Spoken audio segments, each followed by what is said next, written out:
Good morning, my dear listeners, my viewers, my students. Once again, I am present here with a very inspiring poem, with a thought provoking poem of 10th standard CBSE, that is For Anne Gregory.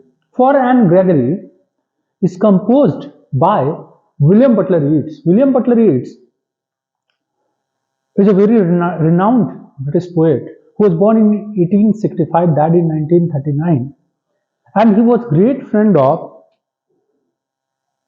our great poet, national poet, Rabindranath Tagore. Rabindranath Tagore, without any introduction, he, he needs he needs not any introduction. He doesn't need any introduction. You can think about him very easily. That we got our first Nobel Prize for Literature in 1930. For what? For his book, R.N. Tagore's book, and that was Gitanjali. First, he published Gitanjali in 1912 in Bengali, and then he himself translated in 1913 the same book Gitanjali, and then we got our first Nobel Prize, and that was in the field of literature. So William Butler Yeats was great friend of R.N. Tagore, and R.N. Tagore in Indian history is a milestone poet. He was born also in 1861, died in 1941, and Rabindranath Tagore has written very enriched stories, novels also. Gora novel you might have read, and if you have not read, please try to read. And then we talk about this poet, William Butler Yeats. Rabindranath Tagore requested William Butler Yeats to write 4 words for his Gitanjali, and he wrote. At that time, he was a very famous poet, William Butler Yeats, and he wrote 4 words. And then his Gitanjali became world famous by his writing also, because he was very popular at that time, and whole the world started reading Gitanjali, and that's why Gitanjali was awarded the Nobel Prize for Literature. And William Butler Yeats was awarded Nobel Prize Literature in the year 1923. So this poem is also an inspiring poem, where there is a conversation between a young man and woman. Young man is himself William Butler Yeats, and this Anne Gregory is a beloved of the poet. And what he instructs this young woman, that is the theme of the poem, that she must not divert any young man by her physical beauty. She must not attract any young man a lot by his by her physical beauty. Let's start the first stanza. Never shall a young man thrown into despair. The poet wants to say, it wants to say that never shall a young man thrown into despair by those great honey-colored ramparts at your ear. That this wall of hair, and hair honey-colored, very beautiful. Who is very beautiful? Anne Gregory. And her hair is very attractive. So she can attract any young man very easily by her physical beauty. And this is what the poet doesn't want. The poet wants to convey the message that you cannot divert any young man. You cannot make any young man upset due to your physical beauty, that you will not accept his proposal and then he will be disappointed. It is better to peep into your character and to maintain yourself, to love yourself for what you are, for your qualities. Do not attract yourself for your physical beauty, and do not attract others also. Try to instill all the good thoughts in your personality, and then your personality will be very charming, very attractive, and without any flaw. But when you attract any young person with your physical beauty, this is not good. This is a kind of sin you must not commit. He wants to say that love you for yourself alone and not your yellow hair. Your yellow hair, that it's very okay, it's very nice. You are very good looking. Your hair is also very attractive. Your look is also very attractive. But this is not good. Don't take any undue advantage of it. Do not divert the attention of any young man. Do not put any young man into the dark, and you must love for yourself alone, for your good qualities.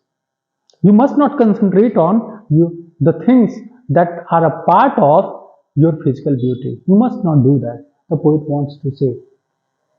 And second stanza, first stanza, the poet William Butler Yeats instructs to Anne Gregory, and the second stanza, Anne Gregory herself expresses how. Let us see here the second stanza. But I cannot get a hair dye.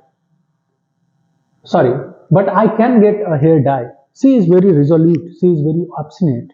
That's why she rejects the proposal of the poet, and she says that, okay, honey colored hair, I will not use my honey colored hair. I will change the dye of my hair, color dye, and I will change the color and set such color there, brown or black. So I will have another option, not honey colored, but not golden color, but brown or black or carrot or little red color. I will change the color of my hair.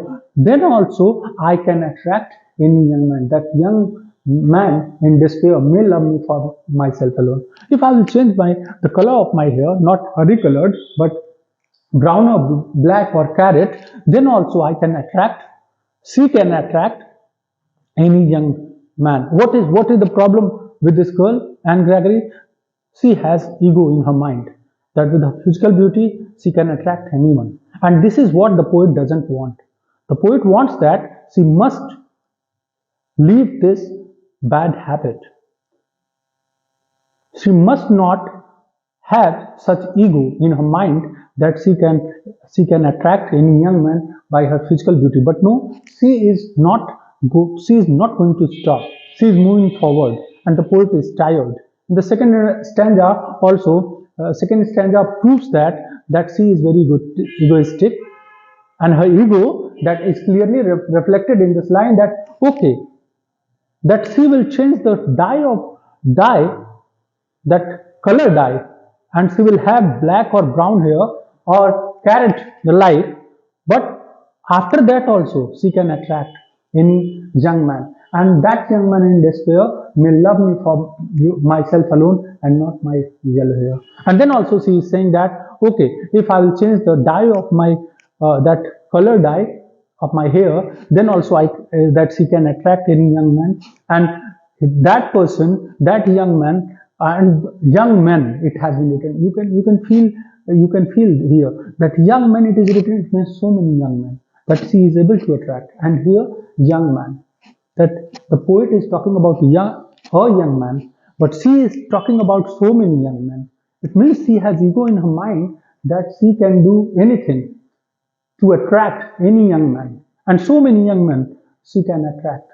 That's why men, that it has become plural here, and there man, here men. So you can find the ego in the mind of this lady, and may love me for myself alone and not my yellow hair. So yellow hair, okay, I will leave yellow hair. After that also, if I will change the color, the dye of my hair, then also she can attract many young men. It means she has ego in her mind.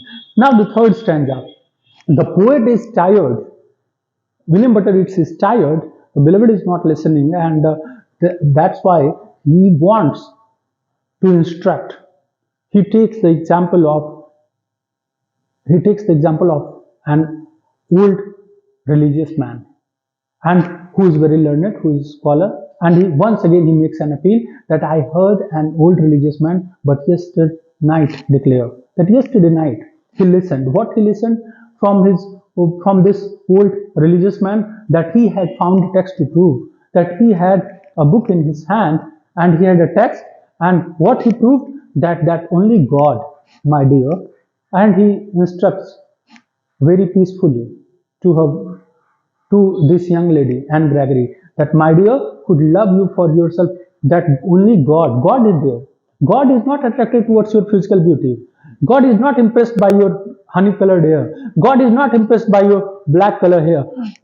God is not impressed by your brown color hair. God is not impressed by your carrot like here. God is not impressed by your eyes. God is not impressed by your face. God is not impressed by your all the physical beauties. But God is impressed with spiritual beauty, beauty with brain. That's what the poet wants to make an appeal. That you must change your attitude. Change your attitude. And then your lifestyle will be changed. And then the poet will be happy. And the poet is actually right this time. And he makes an appeal to her that God watches everything. God observes everything. You cannot save yourself from the eyes of God. God is watching everything. Whether you have the black color in the hair or as a dye or brown color or carrot color or honey color, whatever you have, God observes everything. But God doesn't like it. God loves all the qualities you have. That's why you must be beauty with brain. And you must have qualities in yourself that God will also love you. And this is what poet wants. That in the eyes of God, you will be honest, and then the poet will feel obliged. That poet has selected this girl, and this is his right choice. The poet wants to say that. And could love you for yourself alone and not your yellow hair. And God doesn't love you for your yellow hair and will never love you for your yellow hair, dark hair, or brown hair, whatsoever. But God only wants the qualities you have with yourself. It means this girl must be a beauty with brain. So this poem, after all, is a very inspiring poem for any girl, for any woman who wants to divert any young man's attentions or man's attention for the sake of her physical beauty, for the sake of her personality, that she can impress anybody, she can attract any person, any male. So this is what? This is absolute insult according to poet, and the poet doesn't want it. And very beautifully, this poet, William Butler Yeats, has depicted this. He has given a moral lesson to every girl, to every woman, through this character, and Gregory, that he loves her a lot. And he has proved here.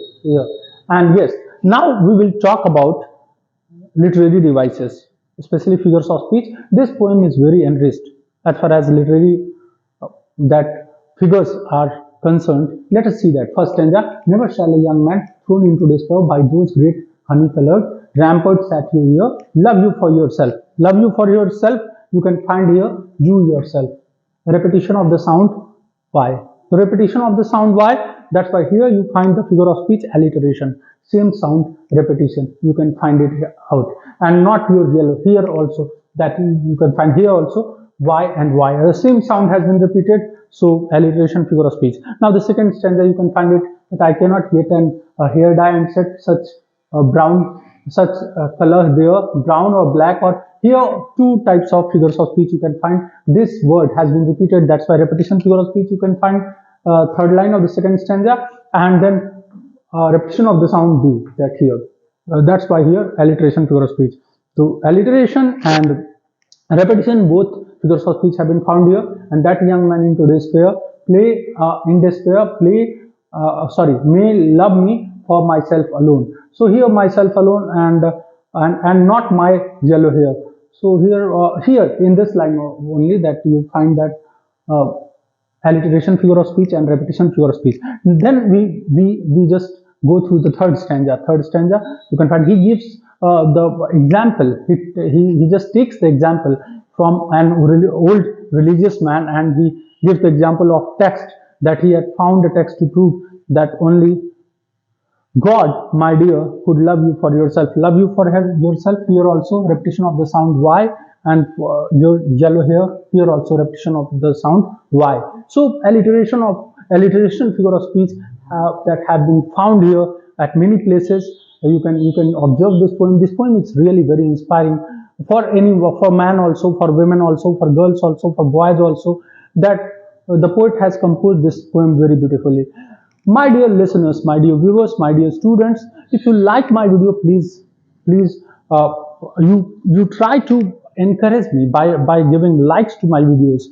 And if you watch my videos frequently, please share it because I try my best. Whatever the lesson just I teach, because it is very important chapter for 10th standard CBSE, and I'm working hard and harder on the next chapter. Just I will prepare the next chapter also within few days. I'm doing my best, my dear listeners, my dear viewers, my dear students. Please like my videos, share my videos, and please do comments. So I will be very obliged. Thank you, my dear. Thank you. Have a nice day.